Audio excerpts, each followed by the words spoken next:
तो वो पहली चीज़ है प्रिपरेशन, और उस प्रिपरेशन में मैं कुछ बातें करने लगा हूँ। सबसे पहले तो हमारा जो टाइटल है वो है visualising the mathematics of general relativity. हमने विजुअलाइज भी करना है मैथमेटिक्स को, और जाहिर है जब विजुअलाइज करना है तो ऑटोमेटिकली मैथमेटिक्स को करना है और उस पर गुजरना है।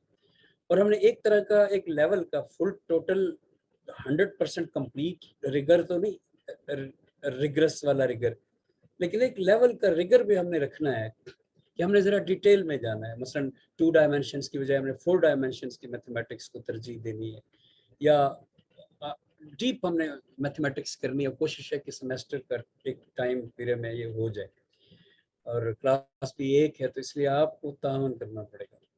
तो प्रिपरेशन में विजुअलाइज करना है हमने मैथमेटिक्स को, और किस चीज़ की मैथमेटिक्स को? जनरल रिलेटिविटी की मैथमेटिक्स को। So this is the point.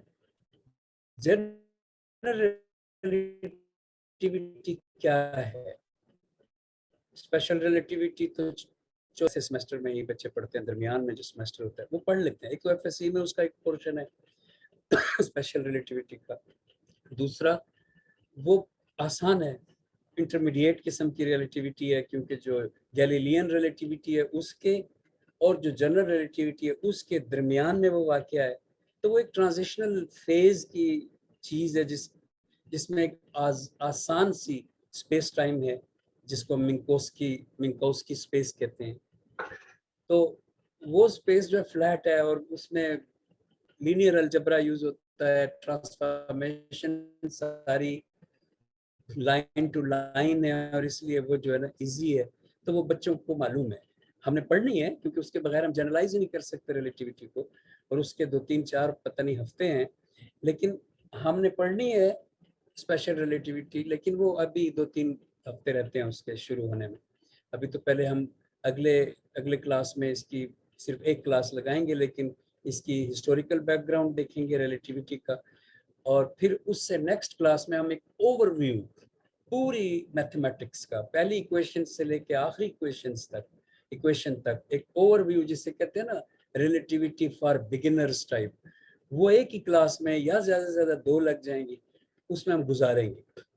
तो उसमें सब आपको समझ आ जाएगा कि हमने कौन कौन सी इक्वेशन को छेड़ना है, और क्या क्या हमारा जो है वो रास्ता होगा, और किस तरह से हमने इसको विजुअलाइज करना है। So that will be very interesting. वो 2 क्लासें जिन लोगों ने छोड़ के भी जाना है और ज़हन में उन्हें रखा हुआ है कि छोड़ के जाना है, वो उन 2 क्लासों तक रुकें, तो उनको एक जो है ओवरव्यू मिलेगा पहली क्वेश्चन से आखिरी तक का। और वो अगर बहुत लाइक हैं ऑलरेडी मैथमेटिक्स में, तो उनको समझ भी आ जाएगी डीपली सिर्फ उन 2 क्लासों से कि अच्छा टोटल इसकी कहानी क्या है। लेकिन जो रिग्रेस बनना चाहते हैं और जो इसको आगे यूज़ करना चाहते हैं एज ए फिजिसिस्ट, तो उनके लिए मस्ट है कि वो आखिर तक इसकी रिगर के साथ इसकी मैथमेटिक्स भी करें, और साथ में उसको समझें। रिगर का मीनिंग ये नहीं है कि आप बहुत ज़्यादा मैथमेटिक्स करें, रिगर का मीनिंग ये है कि आप जो कर रहे हैं आप उसको समझें। तो यही है विजुअलाइजेशन का मतलब। जनरल रिलेटिविटी जो है ये 1915-16 में आइंस्टाइन ने फाइनली पेश कर दी। 10 साल उसको लगे। स्पेशल रिलेटिविटी 1905 में है, और ये 1915 में है, तो 10 या 16 में है तो 11 साल लगे, क्योंकि 2 मरतबा पेश किए एक गैप से। और 1919 में ये साबित भी हो गई। 1919 में आर्थर एडिंगटन, जो बरतानिया का एक साइंटिस्ट था, उसने इसको एक्सपेरिमेंटल प्रूफ इसका ले लिया। और कार्ल पॉपर के जो साइंटिफिक थे,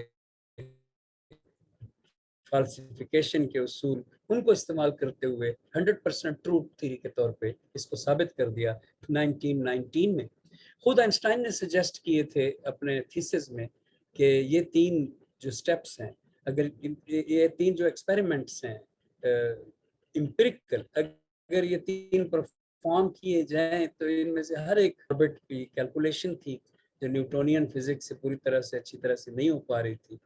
और दूसरा ये था आइंस्टाइन का प्रपोजल कि अगर हम एक ऐसा सितारा जो सूरज के पीछे हो, यानी दिन के वक्त सूरज जहाँ खड़ा है, फर्ज करें 9 बजे का टाइम है दिन में, 10 बजे का टाइम है, वो जो जगह है वहां पे दिन के वक्त जो भी आपका पॉइंट है जमीन पर, वहां से आप सूरज को अगर देखें, आप देख नहीं सकते सूरज को, लेकिन अगर वहां पर आप पिन पॉइंट देखें और वहां पर सूरज के पीछे जो सितारे हैं, उन सितारों से रोशनी की शुआ हम तक आ रही है। अगर आ रही है तो सूरज ना होता तो वो हम कैसे देखते, और वो शुआ अगर सूरज है तो सूरज की मौजूदगी की वजह से वो बेंड होती है या नहीं। यानी उसने ये प्रपोज किया था इक्विवेलेंस प्रिंसिपल की वजह से कि बेंड होती है रोशनी की शुआ। तो एक सोलर इक्लिप्स के दौरान जिसमें सूरज को उसने ढांप लिया, छुपा लिया अपने पीछे, उसके दौरान आर्थर एडिंगटन ने आइंस्टाइन के प्रपोजल पर उस तजर्बे को किया और वो साबित हुआ। इसी तरह के तजर्बात हैं और भी। 1998 तक साबित होता रहा कि आइंस्टाइन 100% ट्रू था, और जनरल रिलेटिविटी जो है उसका बहुत ज़्यादा दखल खुद ब खुद शामिल हो गया बहुत सारी किस्म की फिजिक्स में। अगर आप ये समझते हैं कि अप्लाइड नहीं है तो ये भी गलत बात है। आपकी सारी कॉस्मोलॉजी के लिए ये टोटली अप्लाइड फिजिक्स है, जनरल रिलेटिविटी। सैटेलाइट आप इसी की वजह से भेजते हैं। तो ये इवन के स्पेस का अगला दौर है, एलन मस्क का काम देख रहे हैं। आगे 20 साल में स्पेस की दौड़ शुरू हो जाएगी, तो पाकिस्तान पीछे न रह जाए। तो इसलिए आप में से कई लोगों को आज ही या इसी कोर्स की अगर दिलचस्प लगे, इसी कोर्स के दौरान ही अपने लिए फैसला कर लेना चाहिए कि आने वाले 20 साल में स्पेस की दौड़ शुरू होने वाली है। जैसे समंदर में जजीरे और बरआज़म दरियाफ्त हुए थे तो कितनी दौड़ शुरू हो गई थी अमेरिका दरियाफ्त होने के बाद, ऐसी दौड़ शुरू होने वाली है विद इन 20 ईयर्स। तो क्यों ना आप में से भी कोई ऐसा हो जो पाकिस्तान की ड्राइविंग फोर्स बने कॉस्मोलॉजी में। और भी बहुत सी फील्ड्स हैं, इवन कि स्ट्रिंग थ्योरी है तो उसका सारा बड़ा 50% ताल्लुक जनरल रिलेटिविटी के साथ है। So these are the reasons कि हमें इसको समझना चाहिए, और अगर समझ लिया तो खुद ब खुद स्टूडेंट आगे बढ़ता है। वो अपने शौक से फिर उसकी, हिमाज यहाँ बैठा हुआ है, वो अपने शौक से फिर उसकी मैथमेटिक्स करता है, और जो शौक से मैथमेटिक्स करता है वो साइंटिस्ट है। तो जी विजुअलाइज करेंगे हम इसकी मैथमेटिक्स को, जनरल रिलेटिविटी की। इसके जनरल रिलेटिविटी का एक सरसरी सा इंट्रोडक्शन है जो मैं आपको करवाना चाहता हूँ उन स्टूडेंट्स को जिनमें एक मेरी बेटी मौजमा है, एफएससी की स्टूडेंट है। वो बड़ा ज़बरदस्त जुनून है उसको साइंसदान बनने का, इसलिए मैंने उसको ऐड किया। इस तरह के जो बच्चे हैं, एक दो और भी हैं, तो उनके लिए मैं इसको तारुफ करवा देता हूँ। बाकी आप लोग सीनियर जो हैं, आप लोग को ऑलरेडी मालूम है उस इंट्रोडक्शन के बारे में, आपका भी दोहराया जाएगा। विद इन 10 मिनट्स मैं वो इंट्रोडक्शन आपको करवाता हूँ जनरल रिलेटिविटी का, फिर हम इसको इसकी प्रिपरेशन की नेक्स्ट टॉपिक को छेड़ेंगे। उस सिलसिले में मैंने एक पावर पॉइंट की प्रेजेंटेशन बनाई है और 8-10 स्लाइड्स हैं उसमें।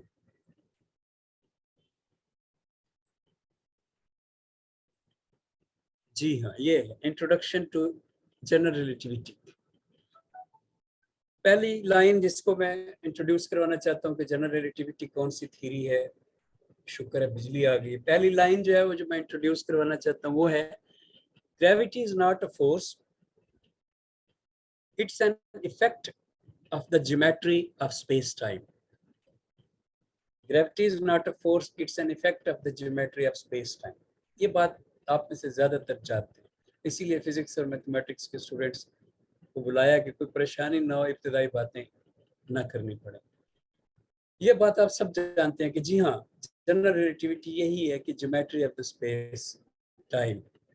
लेकिन इस ज्योमेट्री की शेप्स जो हैं, कर्व वाली शेप, ये एक तस्वीर जो सामने खुली हुई है, इसकी जो कर्व वाली शेप्स हैं, ये मैटर की या एनर्जी की वजह से बनती है।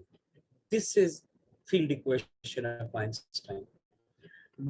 मैटर और एनर्जी, उसमें प्रेशर, उसमें स्ट्रेस एनर्जी, उसमें और भी बहुत सी चीज़ें शामिल होती हैं जो हम आखिर में टेंसर करेंगे, जिसको हम कहते हैं metric tensor, stress energy tensor. वो जब हम करेंगे तो स्ट्रेस एनर्जी टेंसर में आप देखेंगे कि वो किस तरह से बेंड करता करती है स्पेस को। अब स्पेस क्या है? आगे हैं, डोरियां हैं, रबड़ है, ये इमेजिनेशन में। हकीकत में तो जाहिर है वो धागे नहीं है। मतलब ये कि ये विजुअलाइज करने में वो इस तरह का एक जाल है, एक नेट है, एक ग्रिड है, और वो बहुत बारीक सतह पे ग्रिड वो जा सकती है। यानी आप उस ग्रिड का एक यूनिट अगर एक्सपैंड करें तो वो जब एक्सपैंड होने लगता है तो उसके अंदर से ग्रिड्स बरामद होती हैं और ग्रिड्स बरामद होती हैं। तो फिर जब और ग्रिड्स बरामद होती हैं छोटी छोटी, तो उसके एक ग्रिड को एक्सपैंड करें और बड़ा करें तो उसमें से और ग्रिड्स बरामद होती हैं। और स्ट्रिंग थ्योरी कहती है कि आप इस तरह 10 बार एक्सपैंड कर सकते हैं, 10 डायमेंशंस ऑफ स्पेस आप डीप नीचे जा सकते हैं। सो ग्रिड जो है स्पेस टाइम फैब्रिक की, वो एक आम ग्रिड है देखने में, अगर वो फ्लैट हो, जो हम यूज करते रहते हैं। हम ग्राफ पेपर पे जो 2 डायमेंशनल ग्रिड यूज करते हुए आम ग्रिड है। यहाँ जो तस्वीर है इसमें एक कर्वी ग्रिड है और इसके लिए आपको कर्वी लीनियर ग्रिड्स और ट्रांसफॉर्मेशंस देखनी होंगी। लेकिन ये कर्वी ग्रिड ही स्पेस टाइम की ग्रिड है। और ये जो एक्चुअल तस्वीर इस वक्त तस्वीर आपके सामने खुली है, ये भी एक्चुअल नहीं है। इसी स्लाइड्स के आखिर में एक एक्चुअल तस्वीर आएगी, लेकिन ये भी एक्चुअल नहीं है। ये रिमानियन सरफेस है, यानी ये सरफेस की बैरूनी सतह है। बैरूनी सतह के ऊपर एक ग्रिड दिखाई गई है, जैसे कपड़ा नीचे हो जाता है तो उसमें एक प्लैनेट रखा गया है। ये मैंने खुद बनाई है तस्वीर, और इसमें वो ग्रीन प्लैनेट मैंने अर्थ को समझ के रखा है। अब उसको जो कर्व नीचे दिया गया है, डेप्थ दी गई है उसको, उसका वेल जो बनाया गया है, वो सरफेस रिमानियन है। ऊपर से हम देख रहे हैं, टॉप है, टिप वो कपड़े का टॉप है, ऐसी नहीं है। ग्रिड तो 3D में है, यानी इस ऊपर भी, दाएं बाएं भी और आगे पीछे भी ग्रिड तो इस तरह से है। सो इसलिए उसके अंदर ग्रिड होगी, वो आखिर में मैं आपको दिखाता हूँ तस्वीर। तो ये स्पेस टाइम की ज्योमेट्री है, और जो उसका वेल है, जो ग्रेविटी वेल है, जो उसकी डेप्थ है, उसमें मॉडल है, एनर्जी है। और स्पेस स्ट्रेस एनर्जी टेंसर की वजह से वहां पे या एनर्जी है या मैटर है जो उसको कर्व कर रहा है। नेक्स्ट स्लाइड में जो तहरीर है वो है कि matter tells space time how to curve and space time tells matter how to move. ये भी आपने सुनी होगी। जॉन व्हीलर जो है आइंस्टाइन का शारे है, इंटरप्रेटर है, और बहुत बड़ा आदमी है। इसी की वो कॉल मशहूर है जो जॉन व्हीलर की जो फाइनमैन ने रिसीव की, और उस वक्त जॉन व्हीलर ने उसने वन इलेक्ट्रॉन थ्योरी अपनी पेश की। जॉन व्हीलर खुद बहुत बड़ा साइंसदान है। तो उसका ये कॉल आइंस्टाइन की इस थ्योरी के बारे में है कि matter tells space time how to curve and space time tells matter how to move. कि जो मादा या एनर्जी है, ये स्पेस टाइम को बताती है कि कर्व कैसे तुम में पैदा हो जाए, किस तरह का ढलवान हो, और कर्व कैसे पैदा हो, किस तरह का ढलवान हो। और स्पेस टाइम मादे को बताता है कि ये जो रेड है, ये जो आगे ढलवान है, इस पे लुढ़कते चले जाओ।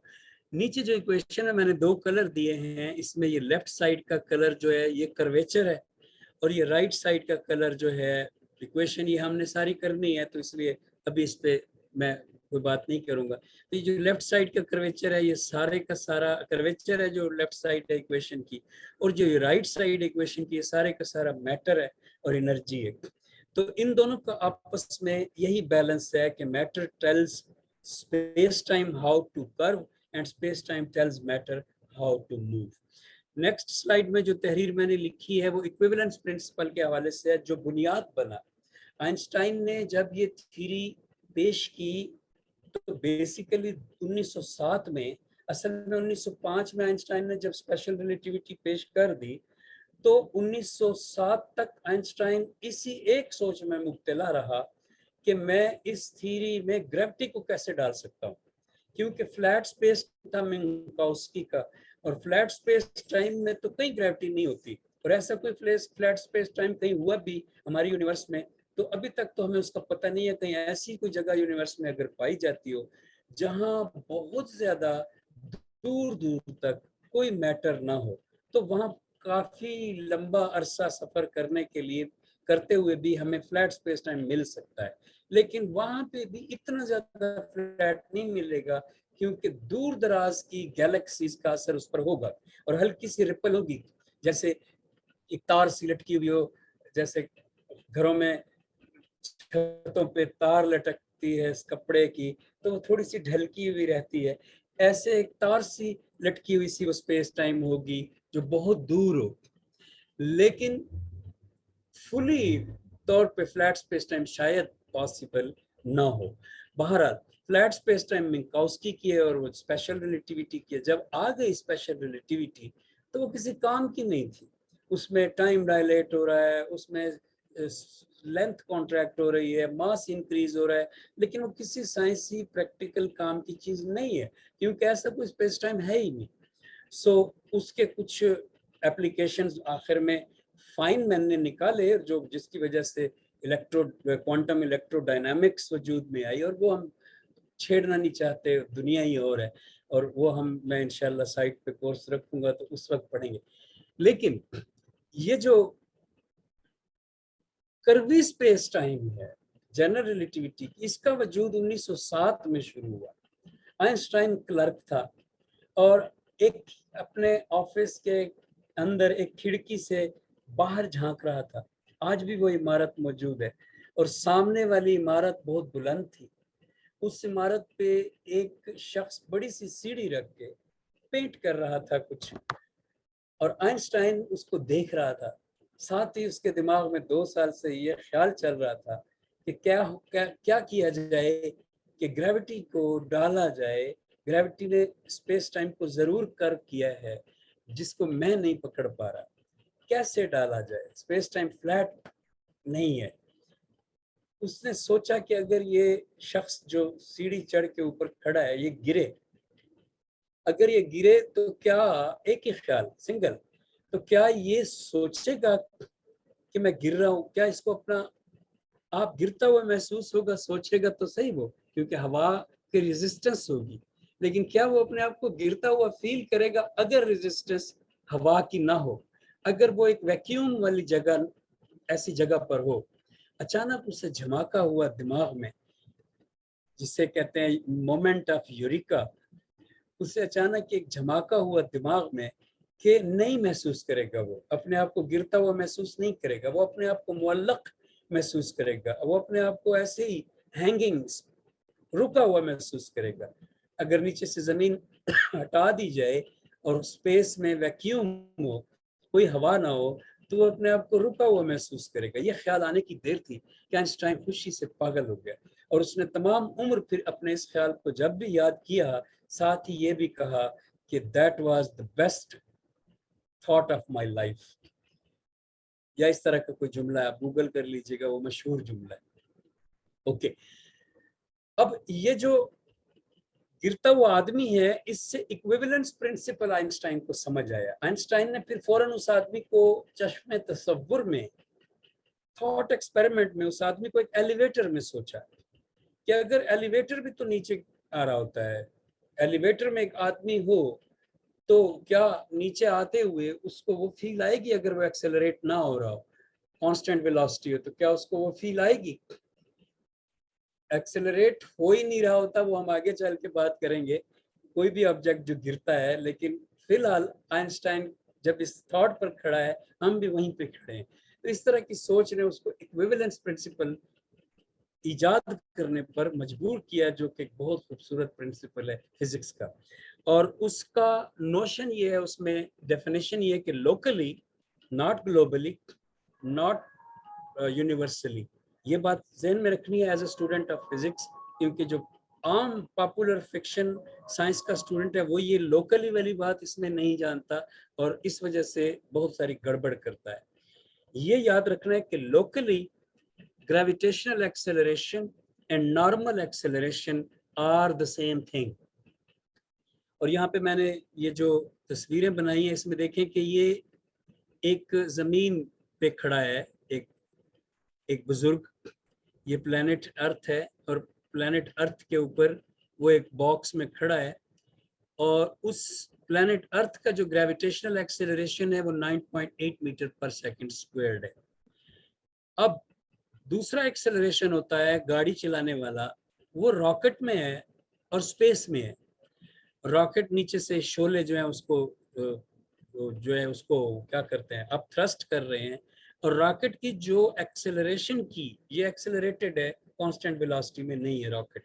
तो जो रॉकेट की जो ये एक्सेलरेशन की स्पीड है, एक्सेलरेशन है जो उसका, वो 9.8 मीटर पर सेकंड स्क्वायर्ड है। तो ये और ये चूंकि बराबर हैं, इसलिए ग्रेविटेशनल एक्सेलरेशन की वजह से जो जो कुछ काम हो सकता है, यानी आप बाल बाउंस कर सकते हैं, आप गिर सकते हैं, आप चीजें गिरा सकते हैं, वो काम यहाँ पे भी होगा। यानी आप बाल बाउंस कर सकते हैं, आप गिर सकते हैं, आप चीजें गिरा सकते हैं, और उसको आप आर्टिफिशियल ग्रेविटी कहेंगे। और याद रहे बार बार कि ये बात लोकली ट्रू है, ग्लोबली ट्रू नहीं है, क्योंकि जमीन गोल है, और जमीन गोल होने की वजह से बड़े ऑब्जेक्ट्स जो लोकल से बड़े होते हैं, लोकल ऑब्जेक्ट का मतलब होता है कि in the vicinity of very small area, यानी नॉट लाइक डिफरेंशियल, मतलब हम आप कर सकते हैं कि एक एक 2 मीटर के एरिया तक या उससे ज्यादा 10-15 मीटर के एरिया तक ये वैलिड रहेगा लोकल वाला। उसके बाद मसला क्या हो जाएगा कि अगर आप देखें कि उसको कहते हैं टाइडल इफेक्ट, या जैसे टाइडल टाइडल इफेक्ट ही कहते हैं उसको, टाइडल इफेक्ट, कि एक ऑब्जेक्ट जमीन पे गिर रहा है और वो बहुत बड़ा है।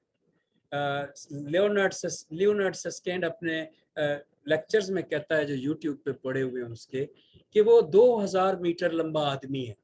2000 मीटर लंबा आदमी तो नहीं हो सकता ना, वो तो जस्ट एक एंजॉय करवाने के लिए स्टूडेंट से कहता है, फिर हंस भी पड़ता है। तो वो इतना लंबा आदमी है, तो वो लोकल ही नहीं रहता फिर 2000 मीटर। तो उसकी टांगे जो है, पैर जो है, वो जमीन पहले खींच लेगी क्योंकि ग्रेविटी जमीन के नजदीक ज्यादा है, और सर जो है वो जमीन खींच नहीं पाएगी क्योंकि वहां ग्रेविटी नहीं है, तो वो दरमियान से टूट जाएगा। इस तरह का एक एक्सपेरिमेंट हम जब इसकी हिस्ट्री को डिस्कस कर रहे होंगे अगले लेक्चर में, तो हम गैलीलियो का भी इस किस्म का एक्सपेरिमेंट हम एक पढ़ेंगे। तो वो जो है ग्रेविटी डिफरेंट होगी ग्लोबली, यानी ऑब्जेक्ट अगर बहुत बड़ा है, तो इसलिए पर चांद का जो टाइडल इफेक्ट है जमीन पर, उसकी वजह से टाइड्स पैदा होती हैं समंदर में, बड़ी बड़ी मौजें पैदा होती हैं। तो वो जो टाइडल इफेक्ट है वो आपकी डाइवर्जेंस को देखता है। जमीन गोल है और एक क्लोज्ड सरफेस है, और इसकी डाइवर्जेंस है, इसका कन्वर्जेंस है या नेगेटिव डाइवर्जेंस है इसमें, और ग्रेविटेशनल फील्ड एक नेगेटिव फोर्स एक्सेलरेशन क्रिएट करती है। तो इस वजह से एक बड़ा ऑब्जेक्ट होगा तो उसकी दो sides, right side left side, वो गिरते हुए डिफरेंट ग्रेविटी फील करेंगी। जैसा कि जो चीज जमीन के नजदीक होगी वो ज्यादा ग्रेविटी फील करेगी, और जो जरा दूर होगी तो कम ग्रेविटी फील करेगी। दैट्स लाइक सो ये लोकली जो है ये ट्रू है कि ये रॉकेट वाला शख्स भी 9.8 मीटर पर सेकंड से, और दूसरा शख्स जो है ये भी 9.8 मीटर पर सेकंड स्क्वायर से, ये दोनों 9.8 मीटर पर सेकंड स्क्वायर के एक्सेलरेशन के अंदर हैं, इसलिए दोनों के लिए ग्रेविटेशनल इफेक्ट होगा। इसकी रीजन क्या है ना, इस रीजन आगे चल के बताता हूँ। इसके इस इफेक्ट का इक्विवेलेंस क्या है। Light also bends due to the gravitational acceleration as it bends due to normal acceleration. यानी ये एक बड़ा पॉइंट है कि जब जमीन पर चीजें गिरती हैं, और सब ये जानते थे कि गिरती हैं, आइंस्टाइन से पहले जमीन पर जो चीजें गिरती हैं, कोई ये नहीं कहता था साइंसदान कि लाइट भी गिरती है। क्योंकि आप अगर गौर करें ना कि न्यूटन का जो एक था, मैं आपको यहाँ पे करके दिखाता हूँ। न्यूटन का जो फार्मूला है,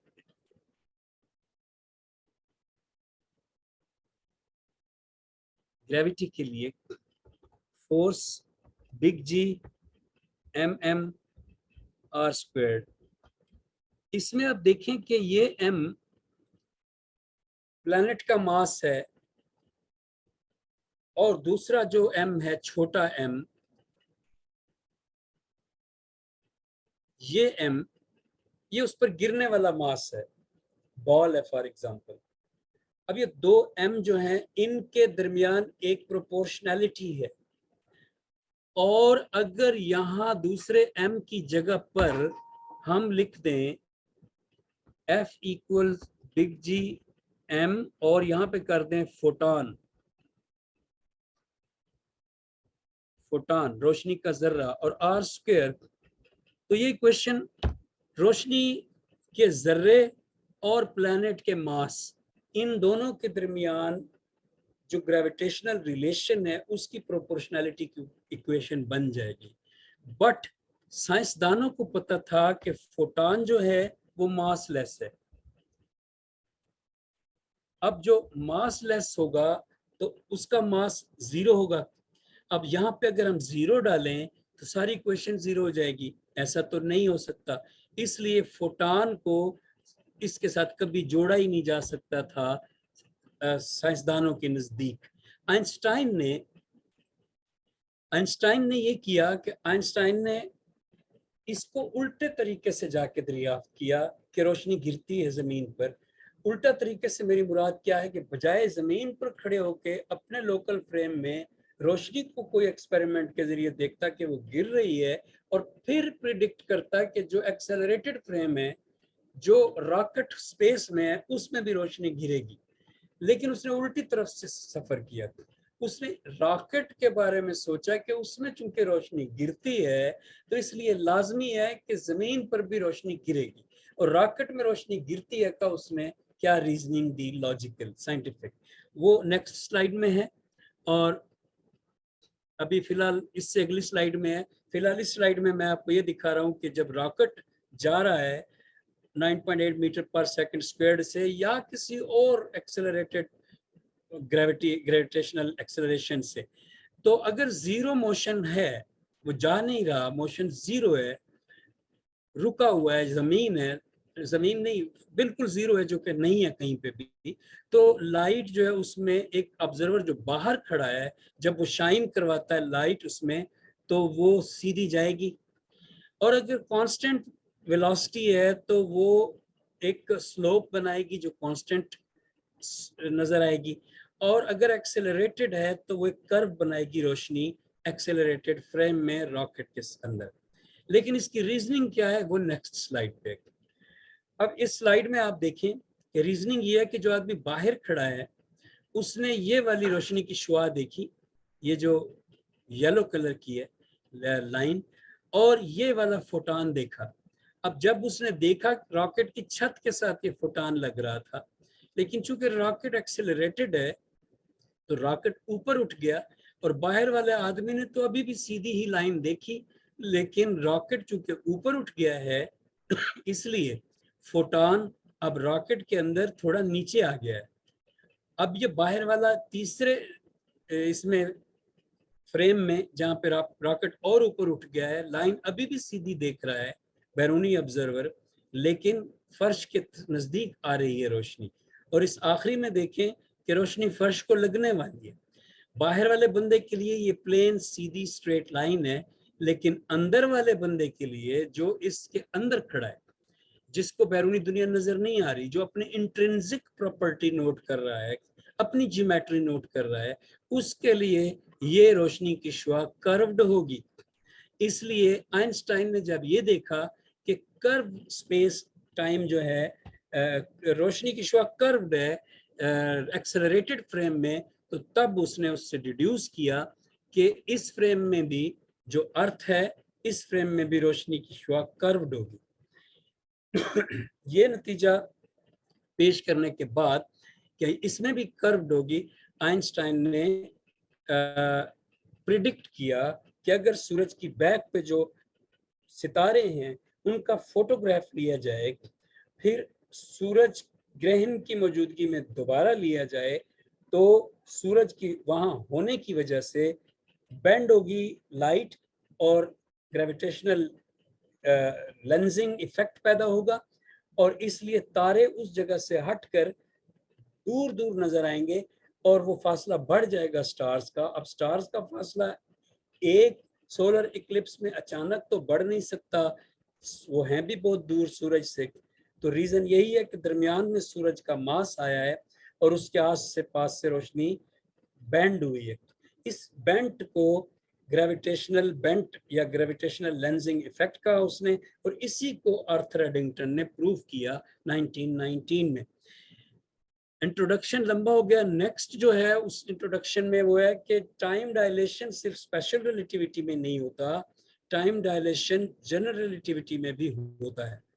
और जनरल रिलेटिविटी का टाइम डायलेशन कहलाता है ग्रेविटेशनल टाइम डायलेशन, यानी प्लैनेट के नज़दीक टाइम स्लो गुजरता है और प्लैनेट से दूर टाइम तेज गुजरता है। ये जो तस्वीर मैंने लगाई है इसमें प्लैनेट के नज़दीक और प्लैनेट के दूर डिफरेंट क्लॉक्स दिखाई गई हैं, और ये जो इक्वेशन मैंने लिखी है इसमें उस डिफरेंस को गामा फैक्टर के जरिए, जो कि हम स्पेशल रिलेटिविटी के वक्त पढ़ेंगे, लोरेंट्ज फैक्टर के जरिए उसको अखज़ किया गया है, और उसकी वजह से ये डिफरेंस, अब इसको टाइम का ग्रेडियंट भी कहते हैं। तो ये डिफरेंस जो है अब हमें सियारे के प्लैनेट के पास टाइम घड़ी स्लो हो जाएगी और दूर तेज हो जाएगी और ब्लैक होल के पास बिल्कुल रुक जाएगी। सो ये टाइम डायलेशन है। इसकी रीजनिंग ये है कि इसकी रीजनिंग के लिए एनालॉजी बनाई है साइंस के टीचर्स ने, स्टूडेंट्स ने, और साइंस के फिलोसफर्स, फिजिक्स के फिलोसफर्स ने, और ख़ास तौर पे साइंटिस्ट्स ने।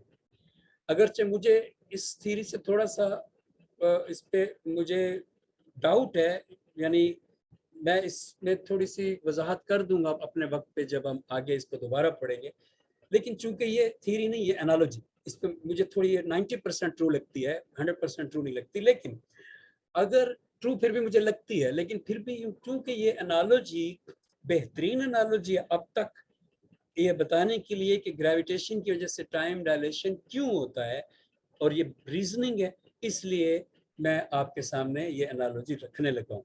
वो 10% जो मुझे डाउट है वो मैं अपने वक्त पे जब हम टाइम का ग्रेडियंट पढ़ रहे होंगे उसको फिर आपके सामने पेश करूंगा। अभी मैं आपके सामने टाइम डायलेशन ग्रेविटी की वजह से इस एनालॉजी के जरिए जो साइंस के टीचर पेश करते हैं, पेश कर रहा हूँ कि ये देखिए दरिया है। एक एनालॉजी को मतलब होता है मिसाल किसी और चीज से देना। ये दरिया है और पानी का बहाव जो है वो लेफ्ट साइड पे है, मेरे जहां मैं बैठा हूँ उस हिसाब से। कैमरे में कैसे फ्लिप हो गई है ये आपको मालूम होगा। तो वेक्टर्स का जो डायरेक्शन है वो बता रही है कि उस तरफ पानी का फ्लो है, और दरिया के सेंटर में ये जो वेक्टर है वेलोसिटी का, ये बहुत तेज है दरिया, और जो जो दरिया का पानी किनारों के नजदीक होता जाता है वेलोसिटी का वेक्टर छोटा होता जाता है। ये बात फिजिक्स के स्टूडेंट को बताने की नहीं है कि छोटे वेक्टर का क्या मतलब है और बड़े वेक्टर का क्या मतलब है। दरमियान में हो गया पानी ज्यादा तेज और किनारों पे हो गया बहुत स्लो, और किनारे के बिल्कुल साथ जहां पानी टच कर रहा है किनारे को, फ्रिक्शन की, मॉलिक्यूलों की और सॉलिड की जो वहां पे दीवार किनारा है, और गुजरते हुए पानी की विस्कोसिटी जो है, उनके फ्रिक्शन की वजह से बिल्कुल ही स्लो हो गया वहां मॉलिक्यूल, और ग्रेडियंट के हिसाब से लेयर दर लेयर दर लेयर दर लेयर दरिया के सेंटर की तरफ जाते हुए वो मॉलिक्यूल जो है तेज होते जा रहे हैं, इसलिए फ्लो जो है सेंटर में ज्यादा है, और ये शेप बना रहे हैं वेलोसिटी के वेक्टर्स। अब अगर ये फॉर्म हो तो यहाँ मैंने कश्तियां बनाई हैं, तो आपने पढ़ा होगा, कर्ल पढ़ी होगी आपने इलेक्ट्रोमैग्नेटिज्म में। तो जब कर्ल का इफेक्ट होता है तो कैसे होता है, मसलन ये कश्ती है, ये कश्ती अगर आपको सही नजर आ रही है और आप लैपटॉप यूज कर रहे हैं तो तब आपको ये सही नजर आ रही होगी।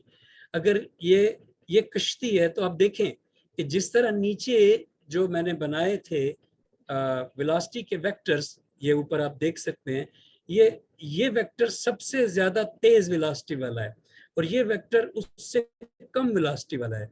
कश्ती इन दोनों के दरमियान में इस तरह से है कि कश्ती का ज्यादा हिस्सा उस तरफ है जिस तरफ स्लो वेलोसिटी है, और उसका छोटा हिस्सा, कम हिस्सा उस तरफ है जिस तरफ बिग वेलोसिटी है। इस वजह से वो कर्ली इफेक्ट पैदा हो रहा है जो आप ऑलरेडी फिजिक्स के स्टूडेंट होने के नाते जानते हैं। और जो कश्ती है, कम वेलोसिटी उस कश्ती के इस साइड को, कश्ती की एक साइड है ये वाली साइड, इस साइड को कम वेलोसिटी टकरा रही है और ये वाली साइड इस साइड को हाई वेलोसिटी टकरा रही है, तो इसलिए कश्ती कर्ल होके घूम रही है, जैसे clock clock clockwise, anti clock नहीं, क्लॉकवाइज इसमें रोटेशन आ रही है और ये रोटेशन आगे आगे आगे चल रही है और बिलाखिर ऐसा होगा कि ये कश्ती किनारे से लग जाएगी अगर कश्ती सेंटर से थोड़ा सा इस तरफ चलना शुरू करती, और अगर इस तरफ चलना शुरू करती, सेंटर से इस तरफ चलना शुरू करती, ये मूव नहीं हो रहा लेकिन आप समझ गए होंगे, इस तरफ, तो फिर ये इधर नीचे आती। यानी ये बात अब आपको मजीद तफसील से समझाने की जरूरत नहीं है। सो सेम ये इफेक्ट है जो कहा जाता है कि ये एनालॉजी दी बेस्ट एनालॉजी समझी जाती है कि वो इफेक्ट ये है कि ग्रेविटी के पास जहां पे टाइम स्लो गुजर रहा है वहां पे कश्ती किनारे से आ लगी है, और ग्रेविटी से दूर जहां पे टाइम जो है वो तेज गुजर रहा है वहां पे वेलोसिटी का वेक्टर, टाइम के वेलोसिटी का वेक्टर तेज है, बड़ा है, बिल्कुल उस एनालॉजी पे जैसे कश्ती और दरिया की वेलोसिटी और किनारे की वेलोसिटी है।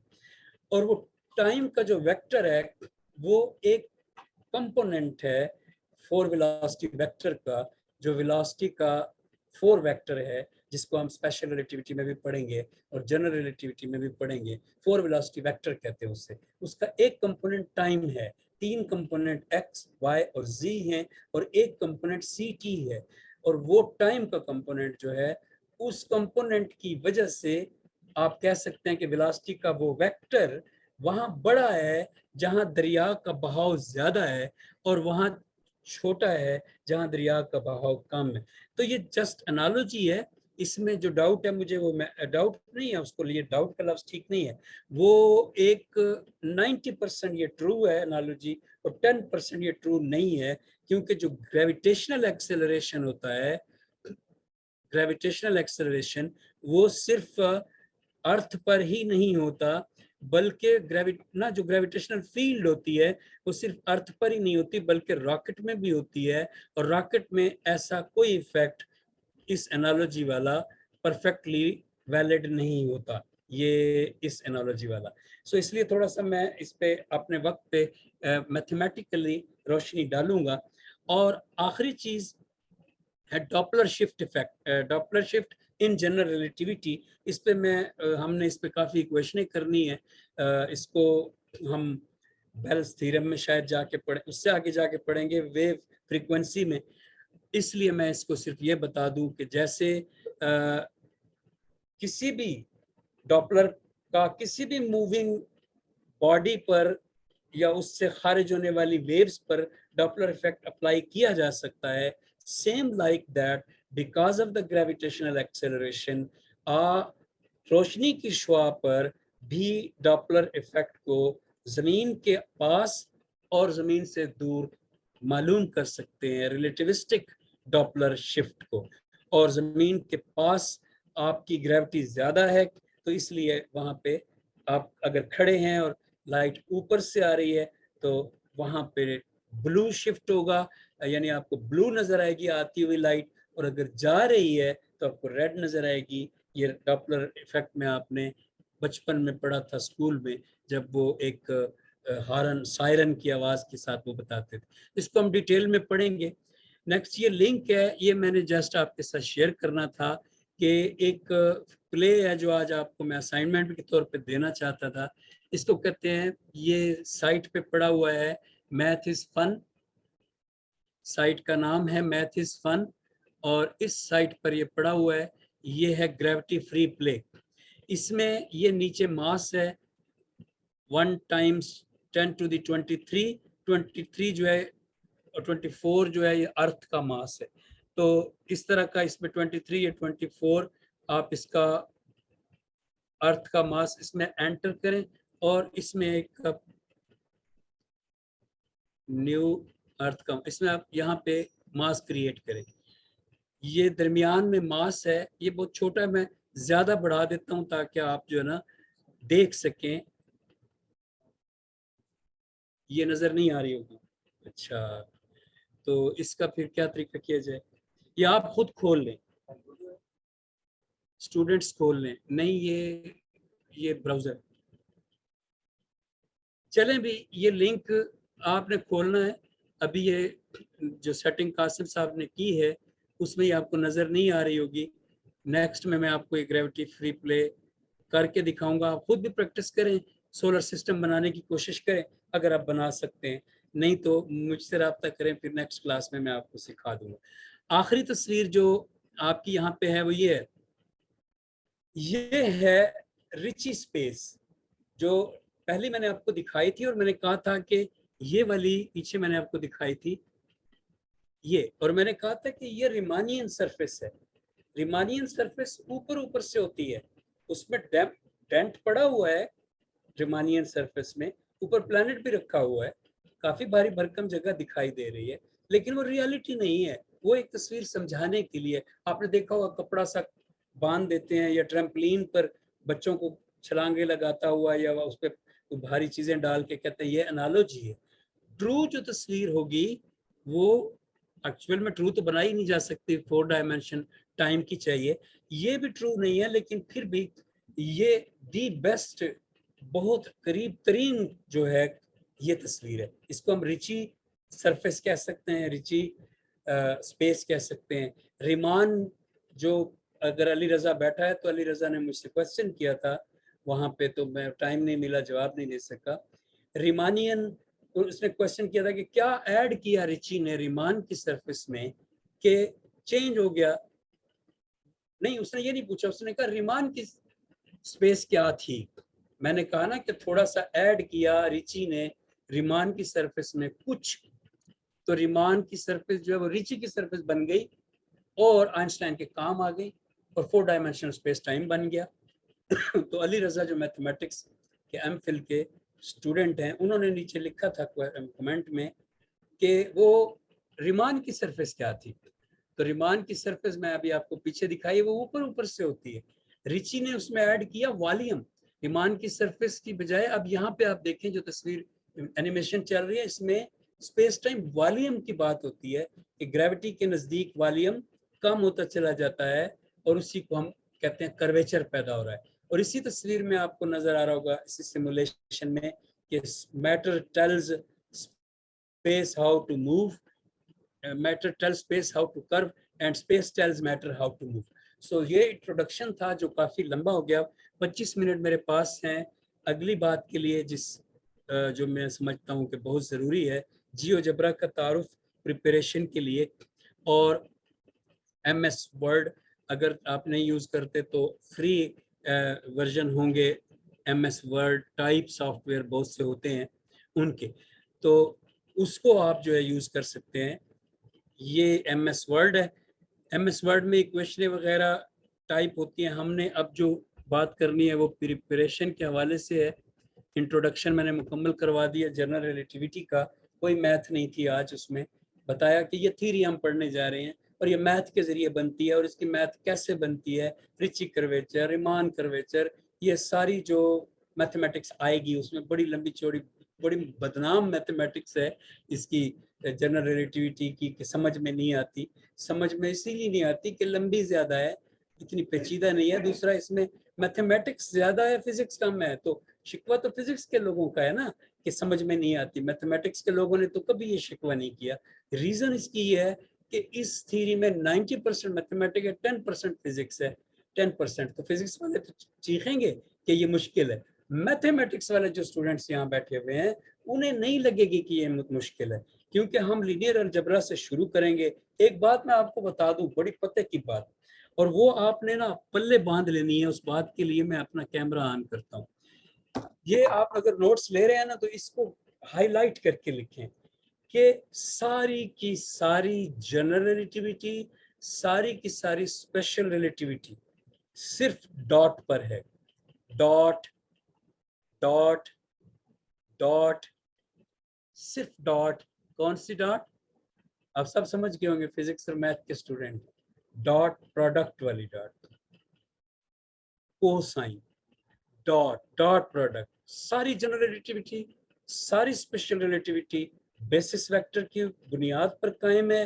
बेसिस वेक्टर क्या, सारे डॉट प्रोडक्ट्स लिए जाते हैं, तमाम क्रिस्टोफल सिंबल्स डॉट प्रोडक्ट्स हैं, हर किस्म का रेंडलर कोऑर्डिनेट चलेंगे, मिंकौस्की कोऑर्डिनेट्स चलेंगे, कर्वी लीनियर कोऑर्डिनेट्स चलेंगे, सब का सब जितना कुछ चलेगा। आपको ऑलरेडी मालूम होगा, लीनियर अलजेब्रा मैथमेटिक्स के स्टूडेंट्स शौक से पढ़ते हैं कि बेसिस वेक्टर का आपस का डॉट प्रोडक्ट का रिलेशन कितना अहम है ट्रांसफॉर्मेशन के लिए। ये जुमला मैंने इसके लिए कैमरा ऑन किया है, पल्ले बांध लें कि जनरल रिलेटिविटी डॉट पर खड़ी है। वो कहती है ना आपदा प्रवीण, एक नुक्ते विच गल मुकदी है, फड़ नुक्ता छोड़ हिसाबा नू। वही एक नुक्ते विच गल मुकदी है, वो एक नुक्ता, वो एक डॉट जो है पूरी बिल्डिंग जनरल रिलेटिव, एक एक बात मेरे मुंह से निकलेगी, एक टर्म मैथमेटिक्स की, उसमें डॉट होगा, उसमें बेसिस वेक्टर होगा।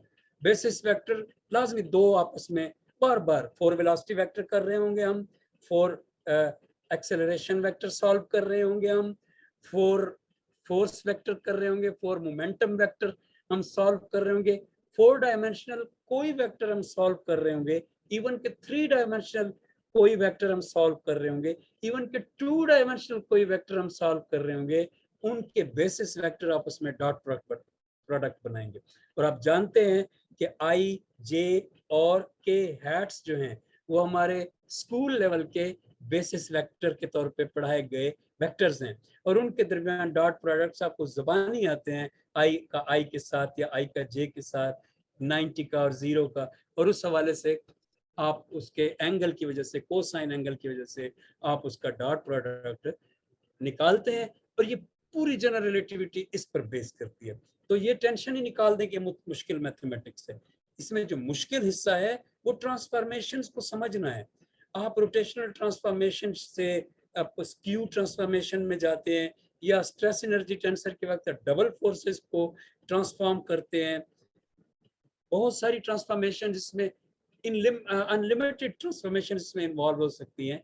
हम जितनी भी पढ़ेंगे वो कंफ्यूज करने वाली जरूर है, लेकिन अगर आपकी बुनियाद लॉरेंट्ज ट्रांसफॉर्मेशन के वक्त से मजबूत हुई, और आप में से जो शौक से शामिल हुए हैं वो पागलों की तरह से बैठे हुए लैपटॉप पे और मेरे साथ कर रहे हुए जियोजेब्रा में, तो सिर्फ शुरू में ही लॉरेंट्ज की ट्रांसफॉर्मेशन के वक्त ही वो क्लियर हो जाएगी, और कर्वी लीनियर ट्रांसफॉर्मेशन के वक्त इतनी काम आएगी कि आप हैरान रह जाएंगे कि कितना लुत्फ है इसमें। तो बात ये कर रहा था कि मैथमेटिक्स के स्टूडेंट की के लिए ये बहुत दिलचस्प है। लीनियर अलजेब्रा वो पढ़ेगा, वेक्टर कैलकुलस वो पढ़ेगा, पढ़ा हुआ है, पढ़ेगा नहीं, उसको अप्लाई करेगा। उसके अंदर कुछ 6-7 किस्म की मैथमेटिक्स की ब्रांचेज हैं, और एक ब्रांच फिजिक्स की है, ग्रेविटी, बाकी सब कुछ मैथमेटिक्स है। ये इसलिए मैथमेटिक्स वालों को मुबारक हो, लेकिन चूंकि मैं खुद फिजिक्स का स्टूडेंट हूँ, इसलिए फिजिक्स वाले स्टूडेंट्स के लिए मैं इसको आसान करके और विजुअलाइज करके पेश करने का इरादा रखता हूँ। इसके बाद ये बात ख़त्म हो गई, और ग्रेविटी प्ले वाली भी ख़त्म हो गई। अब हम बात करेंगे किसकी, MS वर्ड में मैं था, और MS वर्ड पे मैं ज़्यादा वक्त नहीं लगाऊंगा, क्योंकि हो सकता है कि आपके पास ये ना हो और जब ना हो तो ये फ्री तो है नहीं, पैसों वाला है, तो फिर इस पे मैं कोई चीज़ आपको कैसे सिखाऊं। मैं डायरेक्ट लैटेक्स की बात करूंगा कि इक्वेशंस जो हैं वो लैटेक्स में टाइप होती हैं, और लैटेक कहते हैं वैसे, लेकिन लिखा जाता है LAT बड़ा और EX, लैटेक पढ़ा जाता है, लैटेक्स लिखा जाता है। ये कोडिंग है, और ये कोडिंग आपको इक्वेशनें टाइप करने में मदद देती है। और बहुत तेजी से आपने आगे जाके आर्टिकल लिखने हैं, अगर आप साइंटिस्ट बन रहे हैं, प्रोफेसर बन रहे हैं, कोई भी इंजीनियर बन रहे हैं, आपने आर्टिकल्स लिखने, इतनी इक्वेशनें लिखनी है, तो आपको अगर पहले से आता है तो मुबारक हो, नहीं तो आपको इक्वेशन टाइप करनी आनी चाहिए, जैसे टाइपिस्ट फटाफट टाइप करता है। और एक बात याद रखें, 10 उंगलियों से टाइप किया करें। ट्यूटोरियल खोल लें यूट्यूब पे, हाउ टू टाइप या टाइपिंग ट्यूटोरियल लिख के, और 10 उंगलियों वाली तस्वीर के जरिए जो टाइप सिखा रहा है वो वाली करें। हफ्ता लगेगा आपका, आपकी ज़िंदगी चेंज हो जाएगी। जो बंदा 10 उंगलियों से टाइपराइटर लैपटॉप चलाता है, उसकी ज़िंदगी वो दरवाज़ा क्रॉस करती है जिसको कहते हैं प्रोग्रेस का दरवाज़ा। बाकी जो मोबाइल पे टिच करते हैं उनकी जिंदगी उस दरवाजे से पीछे रहती है। 10 उंगलियों से टाइप करना खुल जा सिम सिम कहने के बराबर है, जो आपके लिए सारे दरवाजे खोलता है, फ्यूचर के भी, टेक्नोलॉजी के भी, इल्म के भी। तो 10 उंगलियों से मेरी नसीहत है बड़े की हैसियत से, टीचर की हैसियत से, कि 10 उंगलियों की typing within the week सीखता है बंदा, वो आप सीख लें। मैं भी 10 उंगलियों से टाइप करता हूँ। अब मैं आपको इसके तारुफ पे मजीद वक्त नहीं लगाना चाहता कि मैंने 10:30 बजे क्लास खत्म करनी थी और 15 मिनट है मेरे पास। इन 15 मिनट्स में बजाय मैं आपको यहाँ पे चले मैं एक आधी क्वेश्चन टाइप कर लेता हूँ, मेरे जहन में तो था। मैं आपको बहुत सारे इसके सिंबल्स बताऊंगा कि कैसे आप टाइप करते हैं। सिंपल देखें, हर चीज को एक आपकी हेल्प करूं, हर चीज को आप पहले अपने दिमाग में सोचें, लैटेक्स बाद में तलाश करें। पहले दिमाग में सोचें कि पार्शियल है, पार्शियल है, अच्छा पार्शियल है तो ये पार्शियली लिख देता हूँ, ऐसे सोचें। तो एक बैक स्लैश आपने दबानी है सिर्फ इक्वेशन टाइप करने के लिए, इक्वेशन इंसर्ट करनी होती है। और इंसर्ट करने के लिए कीबोर्ड वाले लोग जो वादे के मुताबिक लैपटॉप पे बैठे हैं उनके लिए आल्ट का बटन प्रेस करें और प्लस का साइन प्रेस करें। आल्ट का बटन प्रेस करें और प्लस का साइन प्रेस करें तो आपका एमएस वर्ड में टाइप होना शुरू हो जाएगी इक्वेशन। फिर बैक स्लैश और फिर लिख दें पार्शियल, तो एंटर स्पेस, जैसे ही स्पेस दबाएंगे पार्शियल लिखा जाएगा, जो पार्शियल आपको चाहिए। और उसके बाद आप फर्ज कर लें कि कुछ भी कह देते हैं पार्शियल एक्स, तो आपने लिखा है आर, तो आपने इसके ऊपर वेक्टर का निशान डालना है। फिर आप लिख दें बैक स्लैश VEC और स्पेस, वेक्टर इसके ऊपर आ जाएगा। अब तकसीम का निशान, फ्रंट स्लैश, तकसीम का निशान डिवीजन का, फ्रंट स्लैश, फिर पार्शियल, बैक स्लैश, लिख दें पार्शियल और with respect to X, okay, with respect to X, okay. इसी तरह से अगर आप प्रोपोर्शनैलिटी का फर्ज करें, मैं बहुत सी चीजें बताने वाला था लेकिन मेरा टाइम जा रहा है। प्रोपोर्शनैलिटी का फर्ज करें कि आप कहते हैं अल्फा, या अल्फा ही लिखेगा, अल्फा या what is the difference between alpha and the sign of proportionality, तो आप लिखें prop to alpha prop to, ये। अब इनमें फर्क है, लोग अल्फा का साइन और प्रोपोर्शनैलिटी का साइन एक समझते हैं। सो इस तरह की सिंबल्स जो हैं वो आप टाइप कर सकते हैं। मजीद ये कि यहाँ ऊपर इक्वेशन का बटन है और उसमें इक्वेशंस आप इन एलिमेंट्स के जरिए टाइप कर सकते हैं। यहाँ पे आपको फंक्शन फ्रैक्शन मिलेगी, फ्रैक्शन जिस तरह से भी आप जो जोर वाली लेना चाहें। फिर आपको सुपरस्क्रिप्ट, सबस्क्रिप्ट मिलेगा, रेडिकल, इंटीग्रल्स, ऑपरेटर हैं। इस पे मैं मजीद टाइम नहीं लगाता, एक इक्वेशन हम टाइप कर देते हैं। चले अपनी ही कर देते हैं जो हम पढ़नी है हमने। रिची टेंसर म्यू न्यू और -1/2 1/2 यानी कि हाफ, फिर रिच स्केलर और mu new plus big lambda, big lambda के लिए एल बड़ा होगा, और फिर matric tensor G mu new, वो पिछले भी मैट्रिक टेंसर ही था जो रिच स्केलर के साथ मैंने डाला है, बराबर है, इक्वल है किसके, 8 pi big G over C⁴।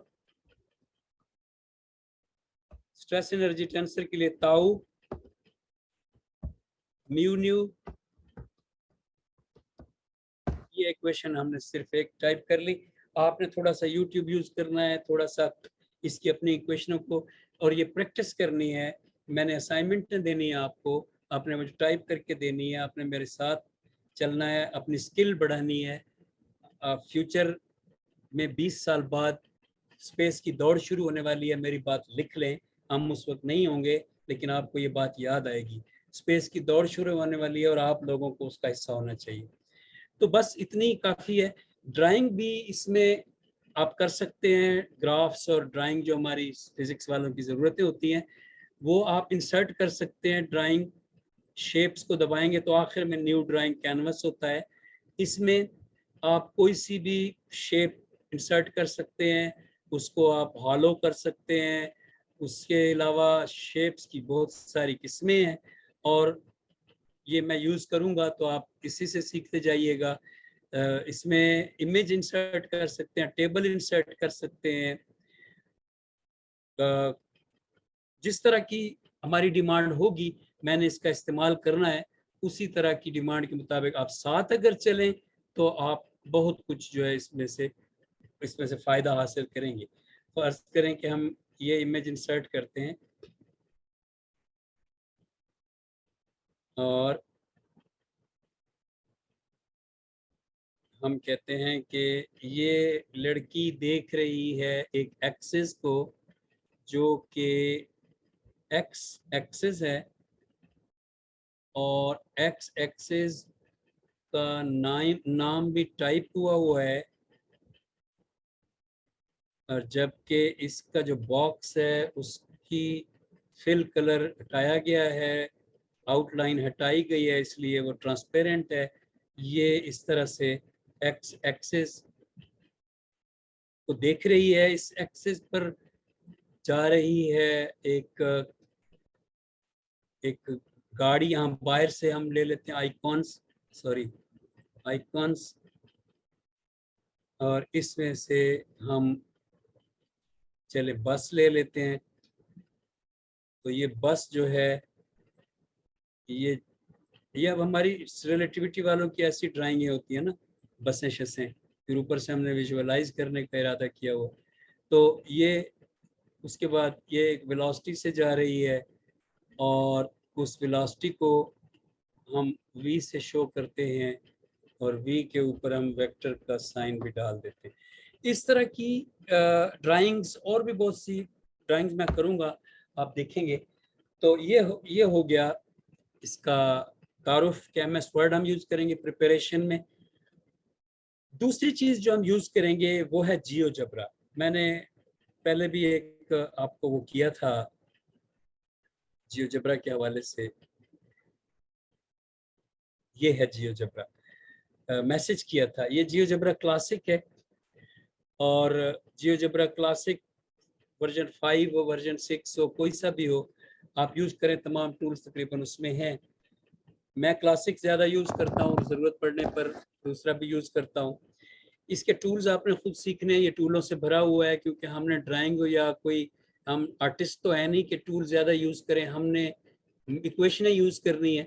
Tools भी यूज़ होंगे, जाहिर है उनकी ज़रूरत पड़ती है क्योंकि विजुअलाइज करने में कई दफ़ा इक्वेशन बहुत लंबी है और टूल एक क्लिक से हो रहा है, तो जाहिर है हम विजुअलाइज करने को तरजीह देंगे, इक्वेशन को लिखने की बजाय टूल को तरजीह देंगे, लेकिन बहुत कम।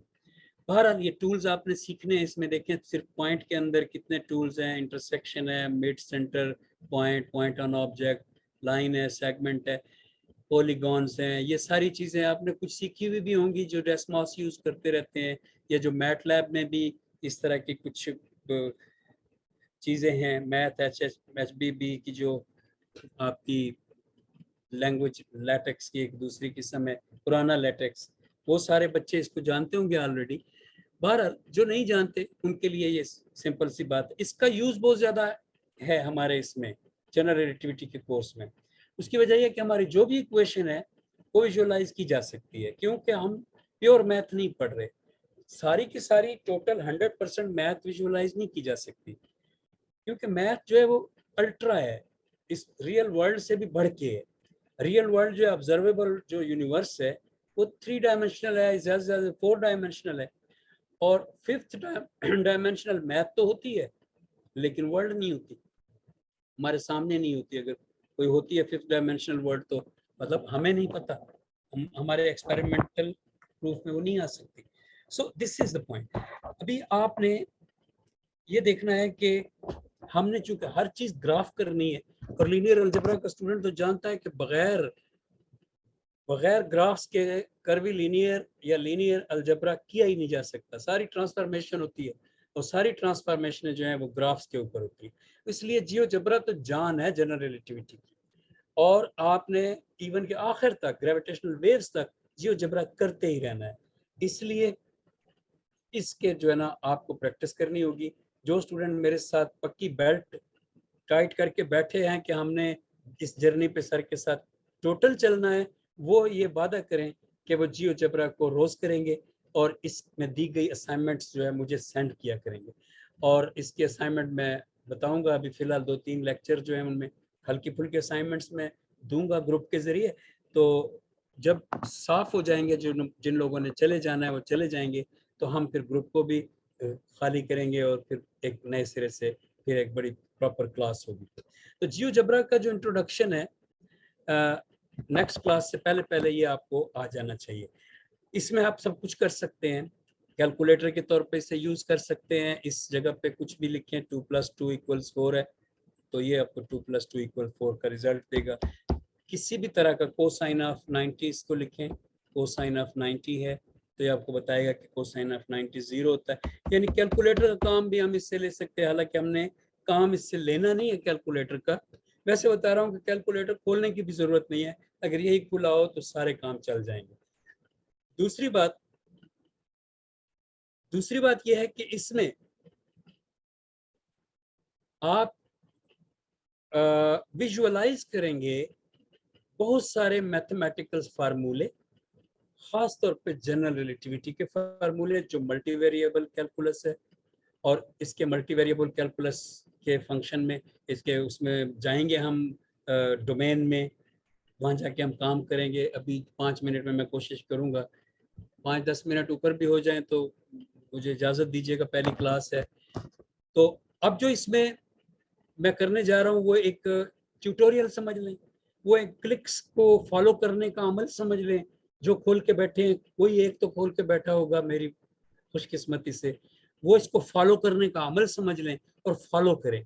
और जब आप फॉलो करेंगे आपको मज़ा भी आएगा और आप सीखेंगे बहुत इसको भी, और जो हम करने जा रहे हैं उसको भी, जनरल रिलेटिविटी की क्वेश्चनों को। मैं सिंपल से शुरू करता हूँ। हमेशा कहा जाता है कि आसान से मुश्किल की तरफ जाएं। मैं सिंपल से शुरू करता हूँ कि मैं इसमें आपको विजुअलाइज करवाता हूँ। एक मैं, आप लोग ऑलरेडी बहुत सारे बच्चों ने किया हुआ होगा, एक सिंपल सी चीज़ है वो, और वो मेरे साथ आप करें ताकि आपका हाथ चले। सादा से आपका हाथ चलेगा तो मुश्किल पे हाथ चलेगा। यहाँ फिलहाल मैंने ये बैकग्राउंड से ये हटाई है और कुछ नहीं किया।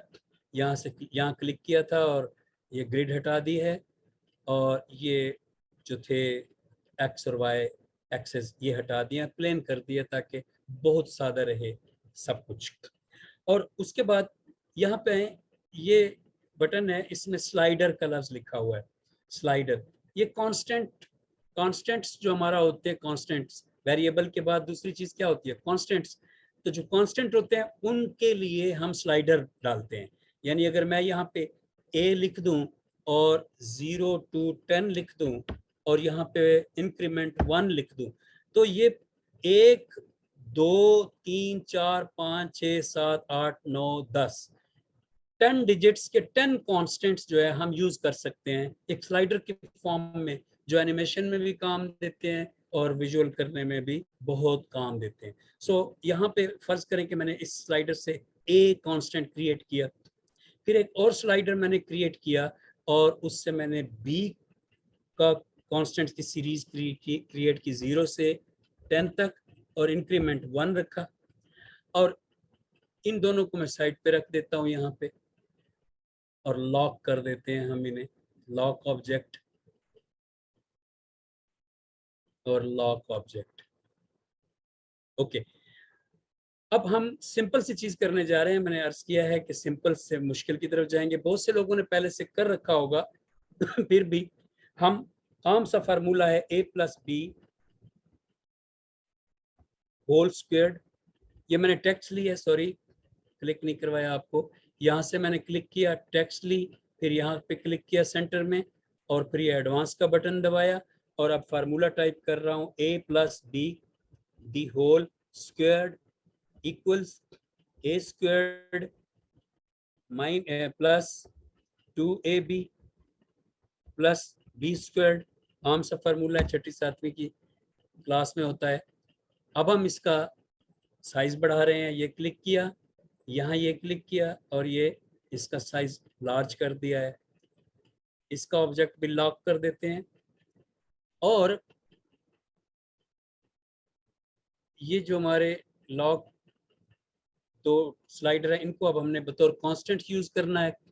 हम क्या करते हैं कि हम विजुअलाइज करने की कोशिश करते हैं इस फार्मूले को। बहुत सिंपल है। सबसे पहले ये लाइन कमांड में हम जाएंगे और यहाँ पे सेगमेंट विद गिवन लेंथ है, सेगमेंट विद गिवन लेंथ को हम क्लिक करेंगे यहाँ। तो लेंथ की जगह हम ए क्लिक कर देंगे क्योंकि हमारी एक लेंथ का नाम ही सिरे से ए है और वो ये लेंथ है हमारी ए, ये लेंथ। इसका कलर चेंज कर देते हैं ताकि दोनों लेंथों में फर्क नजर आए। ये रेड है और एक और लेंथ क्रिएट करते हैं जिसका नाम हम बी रख देते हैं। मैं यहाँ इस डॉट पर क्लिक करता हूँ और लेंथ बी है। दो लेंथें हो गई हमारी, एक बी और एक ए।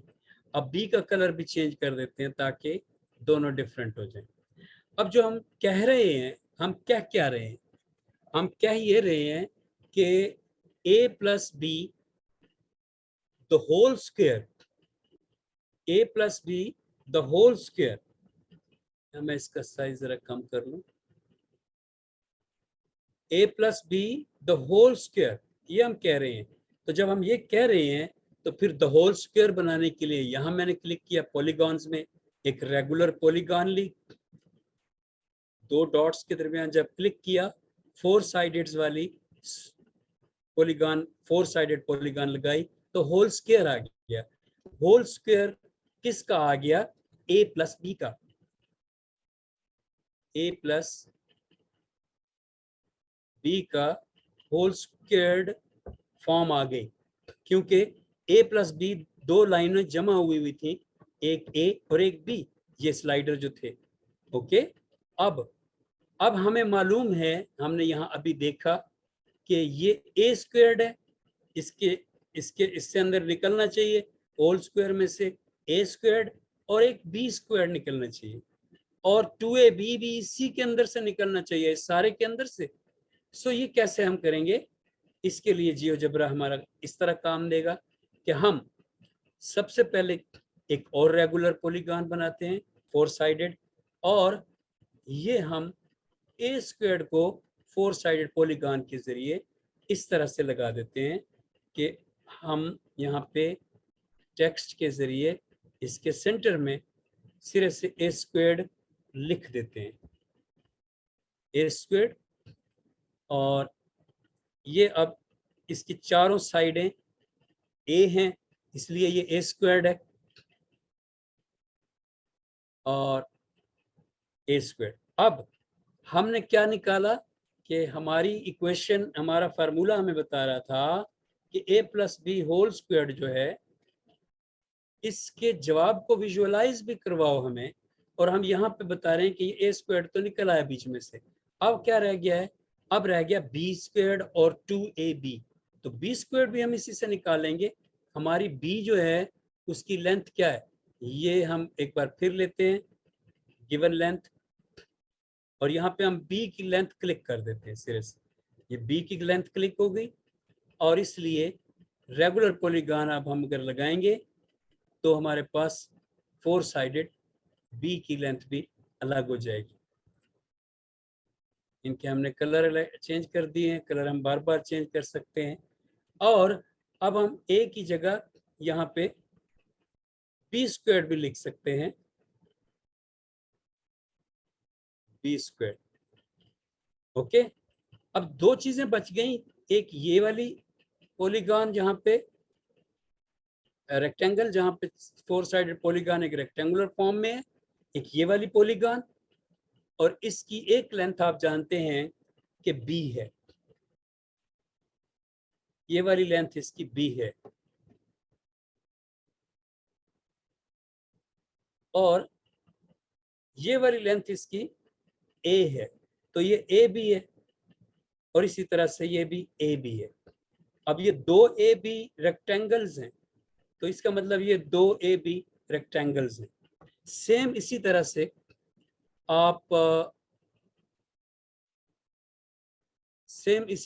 से आप ये मैं नई फाइल खोल ली है, इसमें फंक्शन भी विजुअलाइज कर सकते हैं।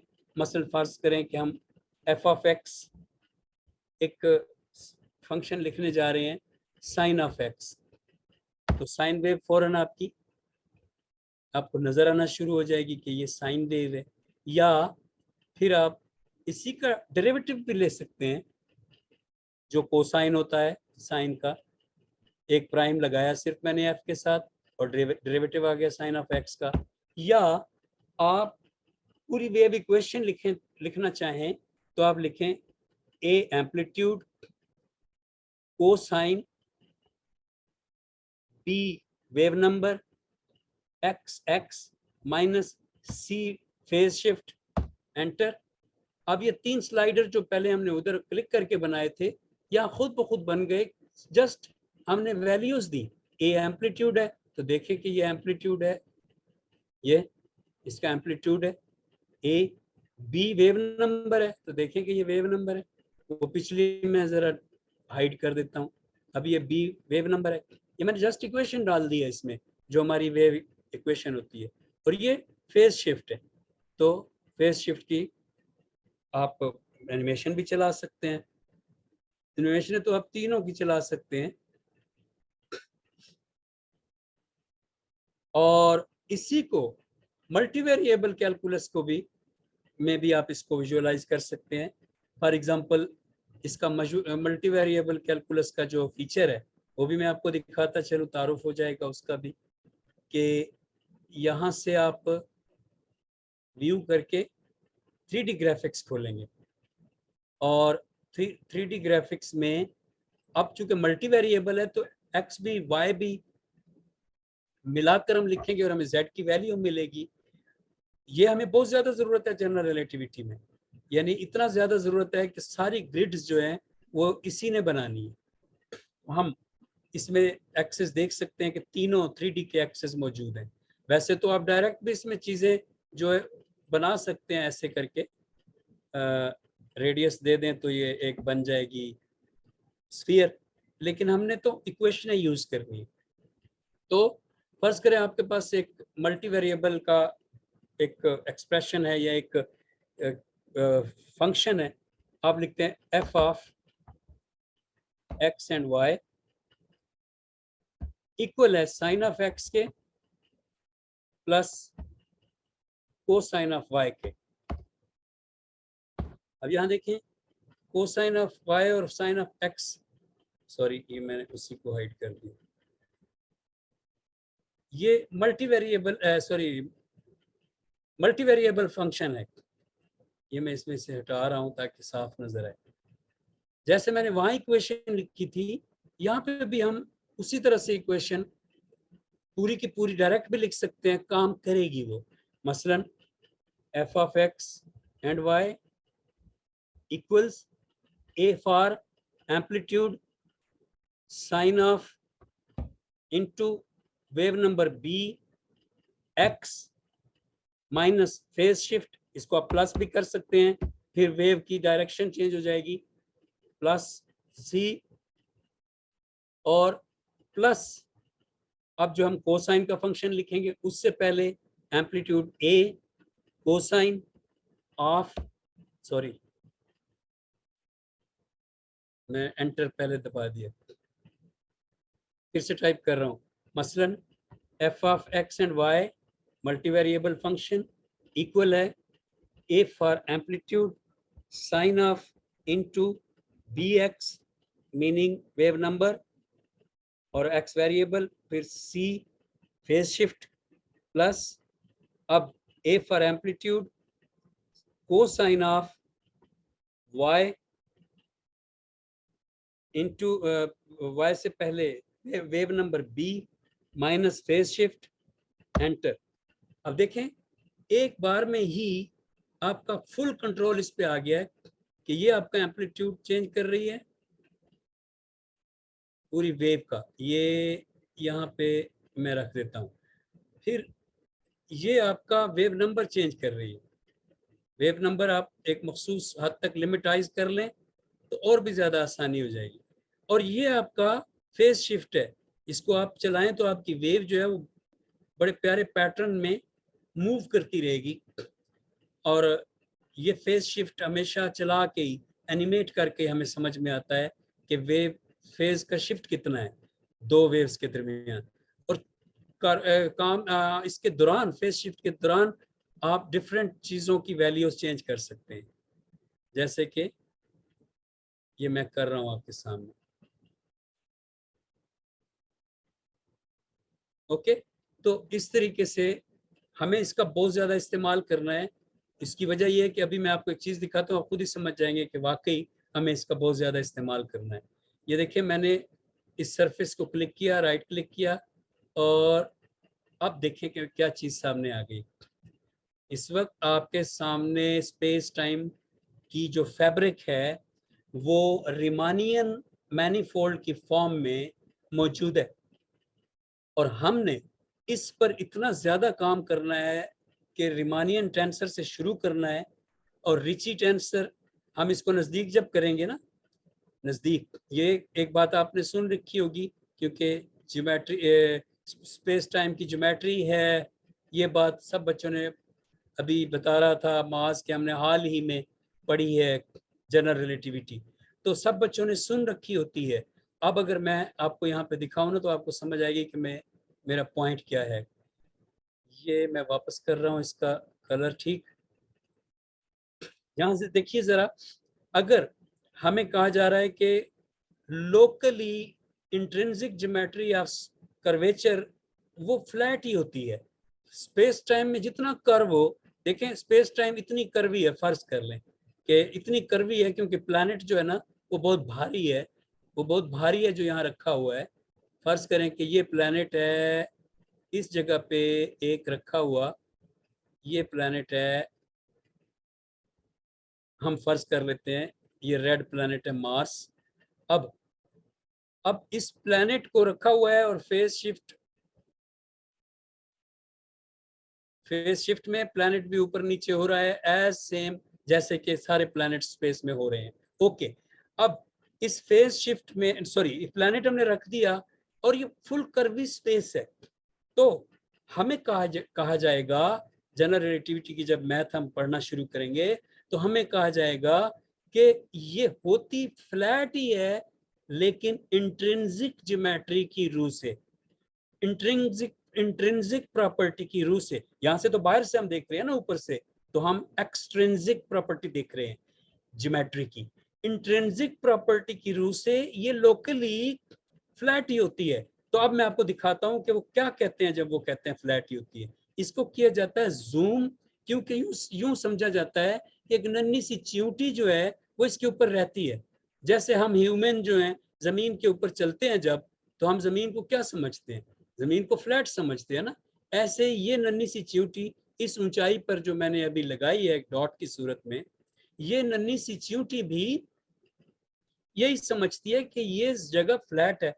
तो वो कैसे समझती है, देखिए मैं जूम करता हूँ, आपने खुद गौर करना है कि वो फ्लैट क्यों समझती है। इसको कहते हैं इंट्रिंसिक प्रॉपर्टी ऑफ स्पेस। मैं जूम करता जा रहा हूँ, करता जा रहा हूँ, करता जा रहा हूँ, और एट द एंड आपने देखा कि ये फ्लैट जगह पे है, इस वक्त चींटी चल रही है। हमें पता कैसे चलता है कि हम फ्लैट जगह पे नहीं है, कर्व्ड जगह पे हैं? हमें पता चलता है पैरेलल ट्रांसपोर्ट के तरीके से, जो रिमान ने दरियाफ्त किया था, बड़ा खूबसूरत तरीका है। और उसके लिए मैंने एक फाइल बनाई थी कल, वो मैं आपको दिखा देता हूँ। माया में मैंने वो खोलनी है, एक सॉफ्टवेयर है जो मैं यूज़ करूँगा क्योंकि वो बहुत मुश्किल है और मैं आपको डालना नहीं चाहता। ये माया सॉफ्टवेयर है, इसमें मैं आपको खोल के दिखाता हूँ फाइनली आखिर में कि ओपन फाइल और कर्व्ड स्पेस, इस सॉफ्टवेयर में ये मैंने बनाई है कर्व्ड स्पेस। ये दूर से देखें ना तो ये कर्व डाल दिया मैंने इसमें। अच्छा, अब ये कर्व स्पेस में आपने देखना क्या है कि इसमें कैसे पैरेलल ट्रांसपोर्ट, ये सारी हमने मैथमेटिक्स से करनी है। ये देखिए, यहाँ से एक वेक्टर मैंने बनाया है जो इस वक्त आपको रेड कलर में नजर आएगा। ये बाहर क्लिक कर लूं पहले मैं जरा, हाँ, अब ये रेड कलर में आपको नजर आएगा और ये पैरेलली ट्रांसपोर्ट होगा। ये देखें, ये तो ये जियोडेसिक पे चल रहा है, इसको हम आगे जाके देखेंगे। मैंने एक और भी बनाई थी आपके लिए पैरेलल ट्रांसपोर्ट की वीडियो, सॉरी, यहाँ ये ज्यादा आसान है। इसमें देखिए ये कर्व, ये यहाँ से ट्रांसपोर्ट करवाया पैरेलल, उस सिरे पर पहुंचा, फिर पैरेलल ट्रांसपोर्ट करवाया राइट साइड पे, फिर पैरेलल ट्रांसपोर्ट करवाया। आप देखें ये वापस उसके ऊपर नहीं आया, इसको उसके ऊपर आना चाहिए था अगर स्पेस फ्लैट होती। तो रीमान ने हमें बताया कि हम इंसान कैसे जान सकते हैं कि हमारे पैरों के नीचे जो जमीन है वो फ्लैट नहीं है। हम ऐसे जान सकते हैं कि अगर हम पैरेलल ट्रांसपोर्ट करवाएं किसी वेक्टर को, तो जो कर्वी स्पेस होती है इंट्रिंसिक प्रॉपर्टी की रूह से एक चींटी भी बता सकती है अगर पैरेलल ट्रांसपोर्ट करवाए, अगर उसमें एक क्रिस्टोफल सिंबल आ रही है, उसमें एक शिफ्ट आ रहा है, डिफरेंस आ रहा है एंगल का, जैसे कि यहाँ पे 90 का आ गया है, तो फिर वो सरफेस क्या है, फिर वो सरफेस, हम कहाँ थे, जियोजेब्रा में, तो फिर वो सरफेस जो है वो सरफेस है कर्व्ड। तो यहाँ पे हम वही पैरेलल ट्रांसपोर्ट करेंगे तो तब पता चलेगा कि सरफेस तो कर्व्ड है। लेकिन अभी देखें जब मैंने जूम कर दी थी तो ये अब कहाँ कर्व नजर आ रही है। अच्छा, जब सरफेस फ्लैट नजर आ रही हो तो बंदा आंखें बंद करके पाइथागोरियन उस पर अप्लाई करता है और बंदा खुश हो जाता है कि भाई पाइथागोरियन का तो काम ही है हमें लेंथ बताना, और जब हम पाइथागोरियन अप्लाई करेंगे तो हमें खुद ब खुद लेंथ मिल जाएगी और आप खुश होके फ्लैट सर्फ, क्योंकि आप इंसान हैं और हम चींटियों की तरह से जमीन पर रहते हैं कि उसको फ्लैट समझते हैं, तो हम पाइथागोरियन अप्लाई करते हैं। और जब हम पाइथागोरियन अप्लाई करते हैं तो हम कहते हैं ये कौन सा मुश्किल है, ये देखो जी ये लेंथ जो है ना ये हम 1 मिनट में मालूम कर लेंगे जब हम पाइथागोरियन अप्लाई करेंगे। लेकिन क्वेश्चन ये है कि क्या फ्लैट सरफेस पर जो पाइथागोरियन अप्लाई हम करते हैं वो कर्व्ड सरफेस पे काम करता है। देखिए ना, इसका एंगल 19 है कि नहीं है, पहली बात तो ये क्वेश्चनेबल है। अगर आप चेक करें तो ये ट्राइंगल राइट एंगल है ही नहीं, क्योंकि ये लेस देन 90 इसका एंगल है और इसका मतलब हुआ कि ये ट्राइंगल एक्यूट ट्राइंगल है, और अगर मोर देन 90 होता तो इसका मतलब होता है कि ये ट्राइंगल ऑब्ट्यूज ट्राइंगल है। तो फिर उसके ऊपर तो फार्मूला भी डिफरेंट लगेगा, और जब डिफरेंट फार्मूले की बात आएगी तो उसके ऊपर पाइथागोरियन नहीं लगेगा। पाइथागोरियन तो है a squared plus b squared जो सी स्क्वायर्ड के इक्वल है। लेकिन जब हम ऑब्ट्यूज या एक्यूट ट्राइंगल पर, अच्छा मैं वर्ड सिलेक्ट करूं, ये तो आपका होना बड़ा साथ जरूरी है, आप बताते हैं तो काम होता है। ये मैं लिख रहा था और कासिम ने बताया कि आपको नजर नहीं आ रहा होगा। अभी मैंने फिर दोबारा ये टाइप करता हूँ, तो ये जो है सी squared equals a squared plus b squared. अब आप कहेंगे कि जी ये तो बड़ा आसान है, क्योंकि हमें पता है ना कि फ्लैट है स्पेस, और जब स्पेस फ्लैट होती है तो उस पे ट्राइंगल जो है वो राइट ट्राइंगल के उसूल से, या अगर राइट एंगल नहीं भी है तो हम उसको राइट में काट देते हैं ना, इक्विलैटरल हो या आइसोसेलेस हो, कोई भी ट्राइंगल हो तो हम उसको राइट के हिस्सों में काट देते हैं। तो आप कहेंगे कि इस पे तो पाइथागोरियन ही लगेगा ये वाला। लेकिन अगर ट्राइंगल चेंज हो जाए और एक्यूट या ऑब्ट्यूस हो जाए तो फिर आपका पाइथागोरियन भी चेंज हो जाता है और वो हो जाता है a squared plus b squared minus a b 2ab cosine of theta.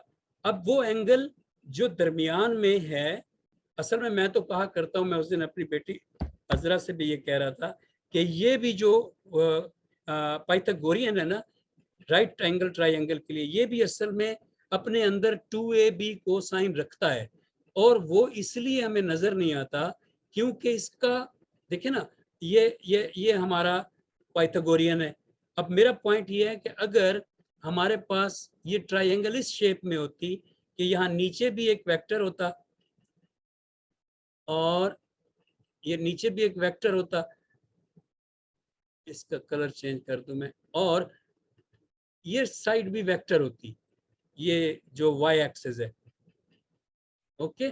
और फिर क्या कहते हैं कि हम इसका एंगल तो 90 का है, इसलिए जब हम पाइथागोरियन अप्लाई करते, सॉरी पाइथागोरियन नहीं, अपनी इक्वेशन अप्लाई करते कोसाइन वाली, तो हम कहते a squared plus b squared minus 2ab cosine of theta. अब कोसाइन ऑफ थीटा 90 है, कोसाइन ऑफ थीटा 90 है, तो इसका मतलब 0 है, और जब 0 है यानी कोस थीटा 90 है, तो इसका मतलब कोसाइन ऑफ 90 0 है, तो इसका मतलब ये पूरा एक्सप्रेशन ही 0 है। और अगर ये सॉरी यहाँ से प्लस नहीं उड़ाना, माइनस, अच्छा ये पूरा एक्सप्रेशन ही 0 है, पीछे बच जाता है पाइथागोरियन।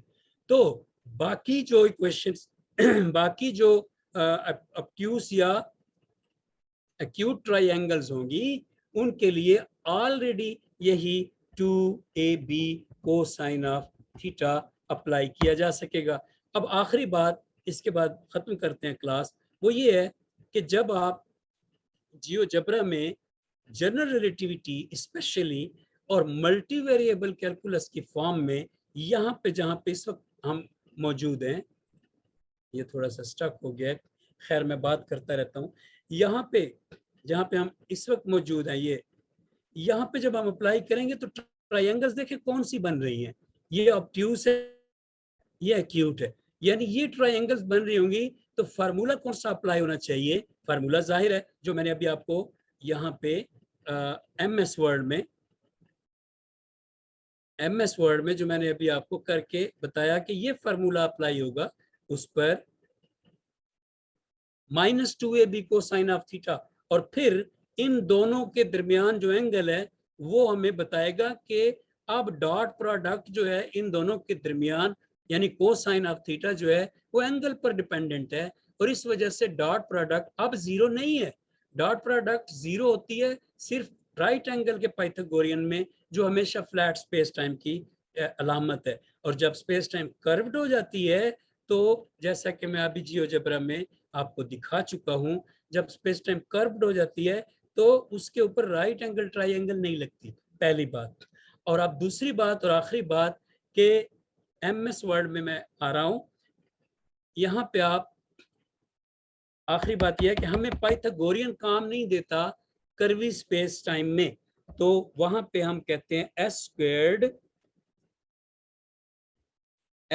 स्क्वेयर्ड इक्वल है X squared minus Y squared के। ये एक नई तरह का पाइथागोरियन है, इसको आप कहेंगे मिन्कोस्की पाइथागोरियन, या कोई भी आप इसको नया नाम दे लें। ये वाला पाइथागोरियन हमें इंटरवल बताता है स्पेस टाइम का। स्पेस टाइम की बात अभी नहीं हमने शुरू की, आज की जो क्लास थी वो टोटल क्लास थी इंट्रोडक्शन पे, जिसमें हमने इंट्रोड्यूस करवाया आपको जियोजेब्रा से और उन चीज़ों से जो हमने पढ़नी है।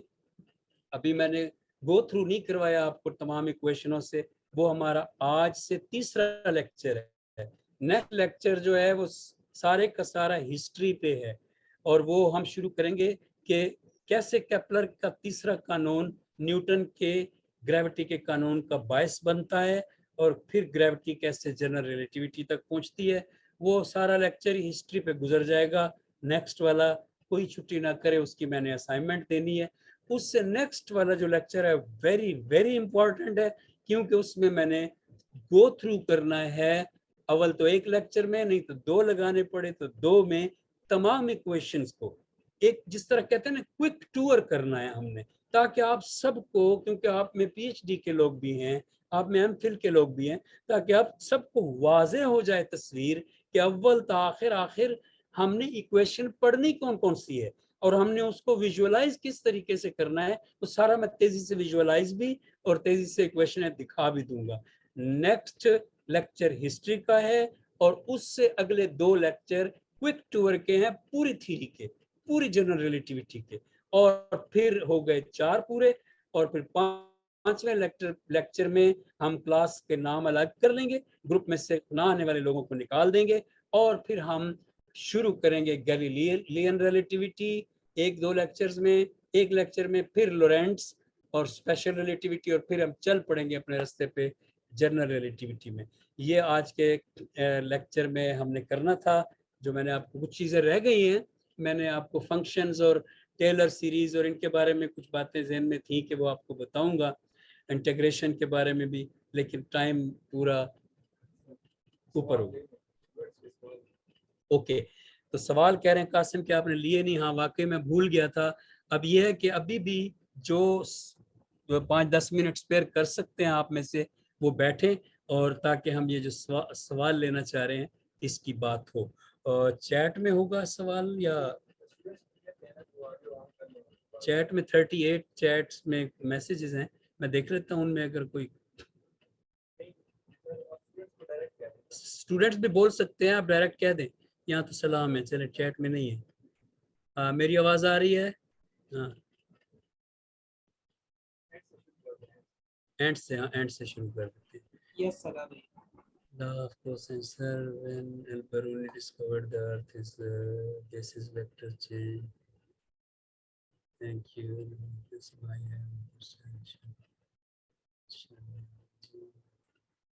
हाँ एक बच्ची है फातिमा बिनते, उन्होंने बहुत अच्छी प्रेजेंट अपना असाइनमेंट भेजी है मुझे, टाइप की है इसकी। हाँ कुछ सवाल कर ले, यहाँ पे सवाल नहीं है।